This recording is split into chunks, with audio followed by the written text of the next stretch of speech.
ગુજરાતની અંદર વાવ વિધાનસભા બેઠકની પેટા ચૂંટણીમાં ગેનીબેન સાંસદ બન્યા, બેઠક ખાલી પડી અને જ્યારે ગેનીબેન સાંસદ બન્યા 2024માં બનાસકાંઠાથી, ત્યારે વાવ વિધાનસભાની અંદર સૌથી ઓછા મત મળ્યા હતા. ભારતીય જનતા પાર્ટીનો કાંટો આમાં પ્લસમાં હતો અને ત્યારથી જ ભારતીય જનતા પાર્ટી ગેલમાં હતી. પણ જેવી અહીંયા આગળ શરૂઆત થઈ, જેવી મતગણતરીની શરૂઆત થઈ હતી કે ભારતીય જનતા પાર્ટીનું ટેન્શન વધ્યું હતું, કારણ કે વાવ સુઈગામના પટારા પહેલા ખુલ્યા અને એમાંથી સ્વરૂપજી ઠાકોરની પીછેહટ જોવા મળી હતી. ગુલાબસિંહ સતત આગળ વધી રહ્યા હતા. એક સમય તો એવો આવ્યો કે 15,000ની લીડ તેમણે મેળવી લીધી, 15,000ની ઉપરની લીડ મેળવી. પણ જેવા ભાભરના ડબ્બા ખુલ્યા, ભાભરના પટારા ખુલ્યા, ભાભરના ઈવીએમ મશીન ખુલ્યા, મતગણતરી શરૂ થઈ કે 60 ગુલાબસિંહની લીડ કપાતી રહી. સ્વરૂપજી આગળ વધતા રહ્યા અને આખરે 22મા રાઉન્ડની અંદર સ્વરૂપજીએ 800 વોટની લીડ હાંસલ કરી લીધી અને છેલ્લે 24મા રાઉન્ડમાં 2200 મતોથી જીતી ગયા. એક રસાકસી ભર્યો અહીંયા મુકાબલો જોવા મળ્યો હતો અને રસાકસી ભર્યા મુકાબલામાં જીત મેળવ્યા બાદ અત્યારે બનાસકાંઠામાં ભારતીય જનતા પાર્ટી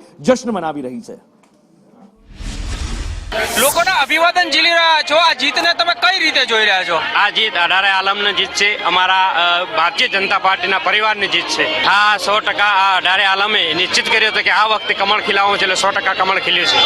આપણે એ પણ પૂછવા માંગીશ કે જ્યારે મુખ્યમંત્રીની સભા થઈ હતી અને તમે એક ચિઠ્ઠી સોંપી હતી, એમાં કેટલાક કામોની યાદી હતી, શું સીએમ સાહેબનો જવાબ હતો અને ચિઠ્ઠીમાં કઈ કઈ એવી મહત્વની માંગણીઓ હતી? અમારા વિકાસના કામોની યાદી હતી.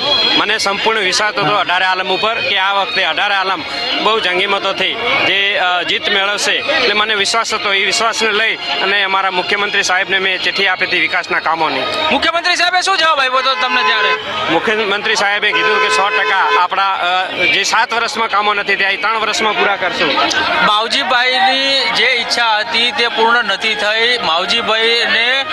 માવજીભાઈએ ખુલ્લેમ કીધું હતું કે નુકસાન કરશે ભાજપને, પરંતુ ક્યાંક તેને સફળતા નથી મળી. આ કઈ રીતે જોઈ રહ્યા છો? મને વિશ્વાસ હતો અઢારે આલમ ઉપર અને અઢારે આલમે જીત આપી છે, એટલે હું અઢારે આલમનો આભાર માનું છું. તો જે પ્રમાણે સ્વરૂપજી છે તે કહી રહ્યા છે કે 7 વર્ષ બાદ ફરી એક વખત કમબેક કર્યું છે અને આ જીત તેના માટે ખૂબ મહત્વની છે.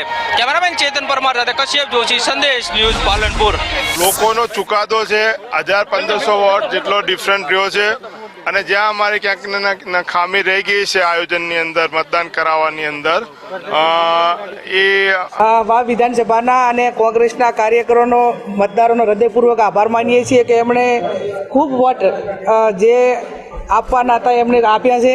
ક્યાંક અમારી કચાશ રહી ગઈ છે, પણ લોકશાહીની અંદર સર્વોપરી લોક ચુકાદો રહેતો હોય છે, એટલે અમે લોક ચુકાદાને માથા ઉપર ચડાવીએ છીએ. એમના જે વાયદા આપ્યા કામો માટેના એ કામો પૂરા કરે અને સમગ્ર અમારું સંગઠનથી કરીને બધાએ જ ખૂબ મહેનત કરી છે.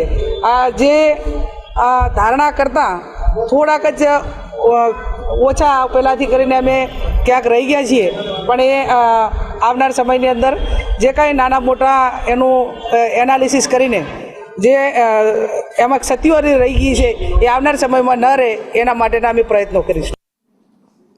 કોંગ્રેસે પણ ખૂબ પ્રયત્નો કર્યા હતા. એવું નથી કે એક તરફી અહીંયા મુકાબલો થઈ ગયો. જબરજસ્ત રસ્સાકસી, છેલ્લી મિનિટ સુધી, જેમ ક્રિકેટમાં છેલ્લા બોલ સુધી રસ્સાકસી હોય એવો જ મુકાબલો અહીંયા જોવા મળ્યો હતો. પણ ક્યાં ચૂક રહી ગઈ એવું કયું સોશિયલ એન્જિનિયરિંગ ભારતીય જનતા પાર્ટીએ ગોઠવ્યું કે છેલ્લી ઘડીએ અહીંયા જીત મેળવી દીધી. કોંગ્રેસની જીતને હારમાં પલટી નાખી અને આખી બાજી ઊંધા માથે કરી નાખી. હિરેન પાસેથી જાણીએ. હિરેન,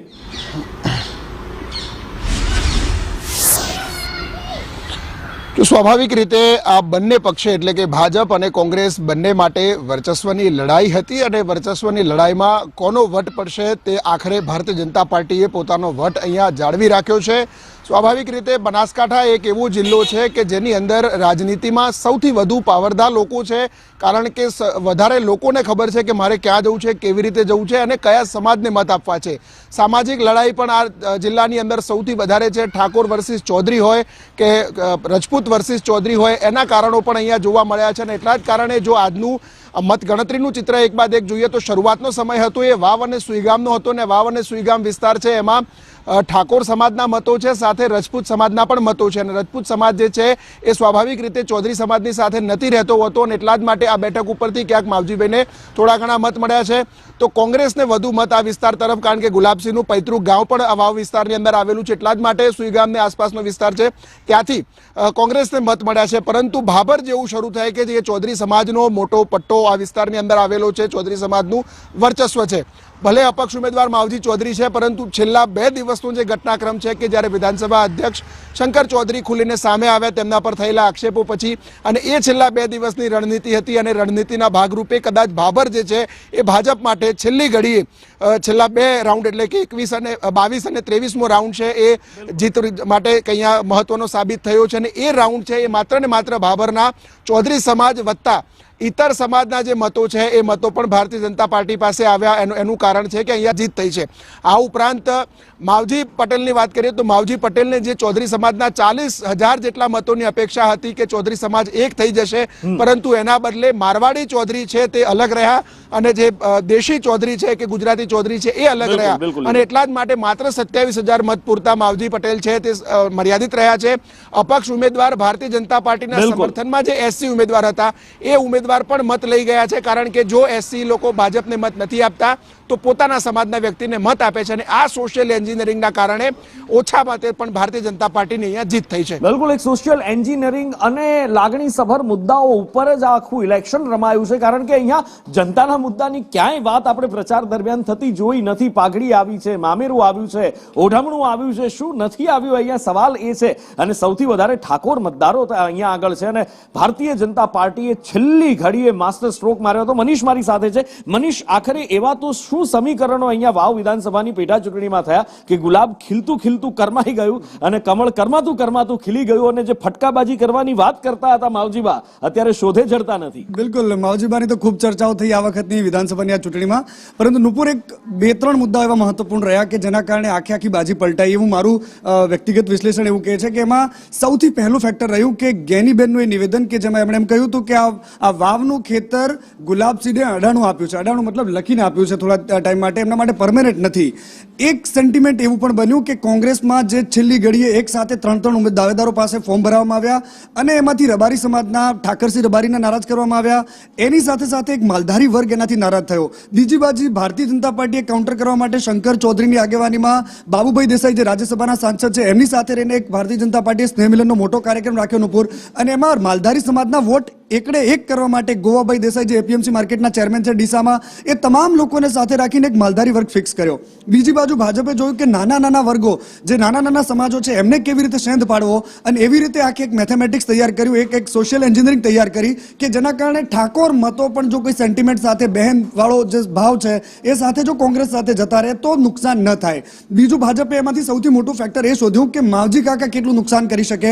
માવજી કાકાએ લગભગ 27,000 મત લીધા છે નુપુર, અને કદાચ જો એ મત ભારતીય જનતા પાર્ટીના ખાતામાં અથવા તો કોંગ્રેસના ખાતામાં ગયા હોત તો જીત અને હારનું માર્જિન ખૂબ લાંબુ હોત. એક બહુ જ સીધું અને ઉડે ને આંખે વળગે એવું વાત છે, પરંતુ આટલા બધા મતો લેવા છતાં પણ માવજીભાઈ પોતે બી જાણતા હતા કે આ બહુ ટફ ગ્રાઉન્ડ છે, અહીંયા જીતવું બહુ મુશ્કેલ છે. તેમ છતાં પણ એમણે ફાઇટ સારી આપી, પરંતુ હવે સોધ્યા નથી જડતા એ વાત અલગ છે. છેલ્લી ચૂંટણી હતી, કદાચ હવે પછી ન પણ લડે, પરંતુ બધાની વચ્ચે ગુલાબસિંહ રાજપૂતનું અહીંયાથી હારવું એ કોંગ્રેસ માટે ભલે હાર છે, પરંતુ ભારતીય જનતા પાર્ટી માટે એટલી મોટી જીત નથી જેટલી જોવી જોઈએ, કારણ કે કોંગ્રેસે જાણી જોઈને 2024ની લોકસભાની ચૂંટણીમાં જ્યારે વાવમાંથી ઓછું થયું ત્યાર પછી એમાં ગ્રાઉન્ડ પર મહેનત કરવાની જરૂર હતી. થોડો આત્મવિશ્વાસ વધારે રહ્યો, કારણ કે એમને એમ હતું કે બહેનના આ પ્રવાહમાં વળીને કોંગ્રેસ જીતી શકે છે, પરંતુ એ દરેક ચૂંટણીઓમાં સેન્ટિમેન્ટ એક જેવા નથી હોતા, અને એટલા જ માટે ભાભર અને સુઈગામની જનતાએ કદાચ ઊંધો મત બનાવ્યો છે. વાવ તો આજે પણ કોંગ્રેસની સાથે રહ્યું છે, પરંતુ ભાભરના જે દૂધ ઉત્પાદક મતદારો રહ્યા છે એમણે ભારતીય જનતા પાર્ટીને જીતાડી છે, એમાં કોઈ બેમત નથી. સુઈગામમાં પણ ડેવલપમેન્ટના કામો, શંકરભાઈના વાયદાઓ, અને એની સાથે સાથે ત્યાં થરાદના ધારાસભ્યોની સાથે જે કામો થઈ રહ્યા છે ત્યાં ખાસ કરીને થરાદમાં, અને શંકર ચૌધરીનું છેલ્લી ઘડીએ ગ્રાઉન્ડ પર ઉતરવું એ આખા સમીકરણોને ચેન્જ કરનારું હતું. બિલકુલ, આખા સમીકરણોને ચેન્જ કરનારું હતું, અને એની સાથે ઠાકોર ઉમેદવારની પસંદગી એક મોટો માસ્ટર સ્ટ્રોક હતો, કારણ કે કોંગ્રેસના પણ કેટલાક નેતાઓ સાથે મારે વાતચીત થઈ. જ્યારે ભાભર ગયો હતો ત્યારે ત્યાંના સ્થાનિક નેતાઓ સાથે, પ્રદેશના નેતાઓ સાથે પણ વાતચીત થઈ. એમનું કહેવું એ હતું કે જ્યારે સ્વરૂપજીના નામની ભારતીય જનતા પાર્ટીએ જાહેરાત કરી તો ગેનીબેન ખુદ બોલી ગયા હતા કે આ તો માવજીબા છે એટલે થોડી રસાકસી દેખાશે, બાકી બાજી આપણા હાથમાંથી નીકળી ગઈ હતી. એટલે કોંગ્રેસને ત્યારે જ ફાળ પડી ગઈ હતી, પણ તેમ છતાં રસાકસીનો આ મુકાબલો જોવા મળ્યો ને ભારતીય જનતા પાર્ટીએ પાતળી સરસાઈ તો પાતળી સરસાઈથી પણ બાજી